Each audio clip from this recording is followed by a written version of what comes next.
What you're looking at here is Utah State University up in Logan, Utah, and we were looking at the valley around the Cache Valley, which is surrounded by mountains.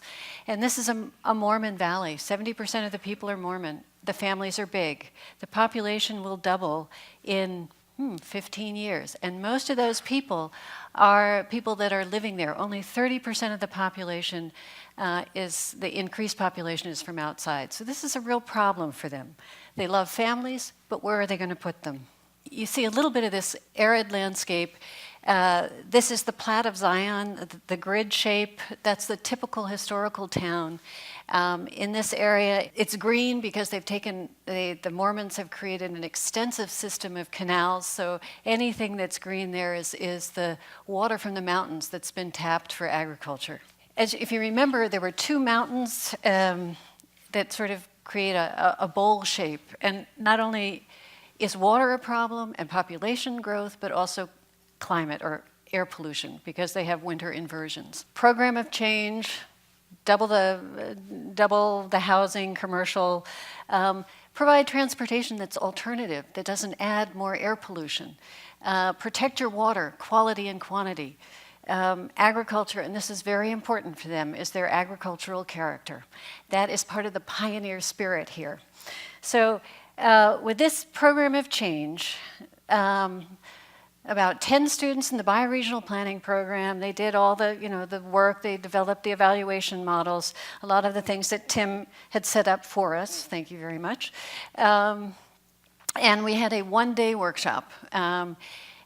Carl visited us, and we had about 30 participants, 10 of them students, local stakeholders, experts, et cetera. And Big Brother Rishi was in the background waiting for problems. Thank goodness he was there. Okay, they made their diagrams. You've seen all the diagrams. This is a very interactive time. These were great discussions, very straightforward. There was very little trouble with understanding how to do it. I should say there were 10 teams, 10 systems, and each student that had developed the evaluation model was sort of head of those different systems, or those system teams. And then they broke up into stakeholder groups, young, old, environmentalists, farmers, regional planners, and the students were the team leaders. It was important for me to see how this fit into the curriculum of the bioregional planning program.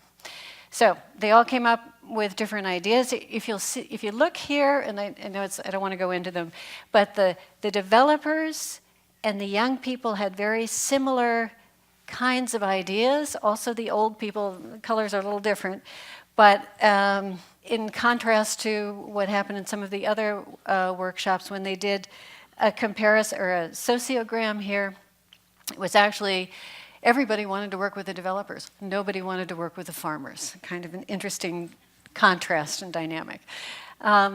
Good. Each group went through iterations of designs. They came up with their final designs, and the software allowed them to compare them. This comes up later on because I've bring this up a little bit later. Okay, so this is the diagram of frequency. We've been through this. We've picked out the diagrams that occurred most frequently. This is the design that we got. The yellow is solar energy, renewable energy. The green is protect agricultural land. Also, there's a big recreational hub there, and they're protecting the river that runs through there. As I said, the developers, the young people, the old people, and the developers, they all negotiated with each other. And then the regional planners and the farmers, and there's one more group that I can't remember, but they negotiated. And I should say that the workshop ended prior to the negotiation. We didn't have enough time. So the students did this in the studio in peace and quiet. And each student represented a different group. They went through the different systems. They could negotiate what they agreed upon, what they didn't agree upon. It was really quite clear and straightforward. Then they finally came up with a final design where they all more or less agreed with it. It's a little bit wild, but the hatch is policy and the solid are projects. You can see that they can agree on a lot of policies here. The projects were a little bit more difficult to agree upon. And then they sat down and said, okay, we're going to plan this out, plan the implementation. And there are a lot of projects and policies going on there. And the thing that really helped them do this was to look at the costs down at the bottom. They actually moved the timeline, or moved the projects and policies around in the timeline to see if they could spread out the costs more evenly. So that was a very interesting dynamic that went on in that sort of planning. They also looked at the impacts of their different systems. So purple is good, orange is bad. Here it looks like some systems did better than other systems. This is the final design.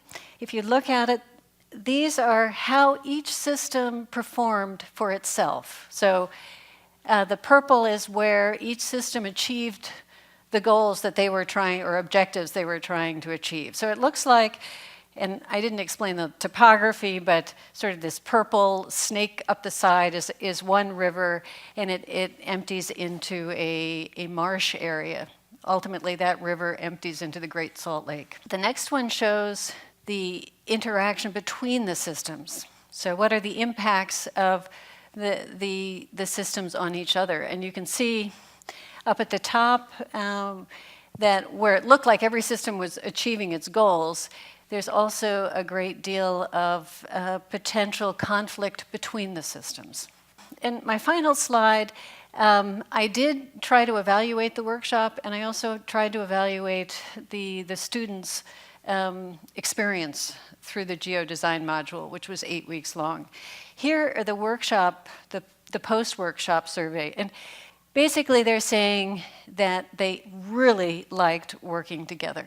It is a collaborative platform. I asked up here, do you feel that you know or you better understand the planning opportunities and constraints, and what helped you? And I think it's important, this project comparison, being able to look at them and compare them is a real strength of that whole process. The workshop structure, well, Carl knows how to lead these workshops, he really does, and the teamwork. These are all this collaboration, working with each other. And that's something that the students said as well, that probably a highlight for them was being able to work with professionals and learn from them. And perhaps this last one, what did you like about it? Well, group work, software, process. So there's something going on here that really is, it's working. People are enjoying it, and they're learning from it.